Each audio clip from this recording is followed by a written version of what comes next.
পুরো হাদি শুধু একটা দলের না, ও আমাদের সবার, দল মত নির্বিশেষে পুরো বাংলাদেশের।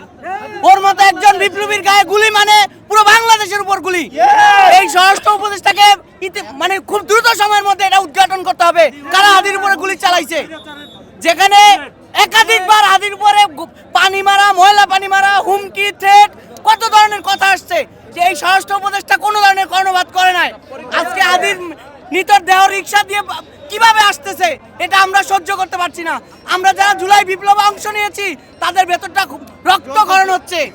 আমরা কোনো চাঁদাবাজ, টেন্ডারবাজ সহ্য করতে পারি না। এটাই কি আমাদের অপরাধ? এটাই কি হাদির অপরাধ? আমরা চাই অতি দ্রুত সময়ের মধ্যে হাদিরকে যারা গুলি করেছে তাদেরকে বিচারের আওতায় আনতে হবে এবং সম্মুখে নিয়ে আসতে হবে, আমাদের সামনে দাঁড় করাতে হবে। আমরা দেখতে চাই কারা আমাদের কণ্ঠ রোধ করতে চায়, আমরা দেখতে চাই কারা হাদিকে রোধ করতে চায়। সর্বশেষ হাদির সুস্থতা কামনা করছি। অনেকে বলেন হাদির উপর কি আক্রমণ করতে পারে, আর এটা একবারে সহজ, একবারে সহজ। 5ই আগস্টের আগে কারা এখানে আধিপত্য বিস্তার করতো, 5ই আগস্টের পরে কারা মেল কারখানা, বাস স্ট্যান্ড, টেম্পু স্ট্যান্ড কারা দখল করছে? চাঁদাবাজরা।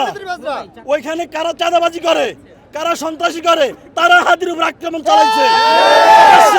তারা একটা মেসেজ দিছে, ঢাকা 8 আসন সন্ত্রাস চাঁদাবাজ আছে, ছিল, থাকবেই, এই বলে হাদির উপর আক্রমণ চালাইছে। আমি মনে করি হাদি যদি একবার এমপি হইতে পারে, আপনি কি মনে করেন ওই এলাকায় কোনো চাঁদাবাজ ঘরে ঘুমাইতে পারবো?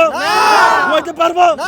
সেই হাদির বাংলাদেশের রত্ন, বাংলাদেশের গর্ব, যাকে নিয়ে আমরা সারা বিশ্বে আমরা সারা বিশ্বে তাকে নিয়ে তুলে ধরতে পারবো। একজন জুলাই সম্মুখ সারির যোদ্ধা, তাকে প্রকাশ্য গুলি করা হয়েছে।